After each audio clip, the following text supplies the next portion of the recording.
Assalomu alaykum. Kitobsevar kitobxonlar. Ohangaron shahar axborot kutubxona markazi aqlli, zukko, bilimdon bolajonlar uchun Jahon xalq ertaklaridan To'g'ri so'z Ahmad nomli kitobini o'qishni tavsiya etadi.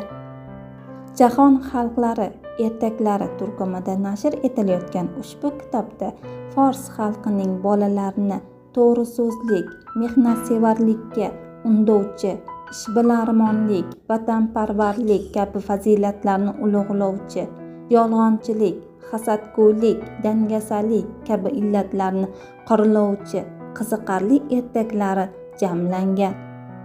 Aziz bolajonlar, ushbu kitobga qiziqsangiz, o'qishni xohlasangiz, Ohangaron shahar axborot kutubxona markaziga tashrif buyuring.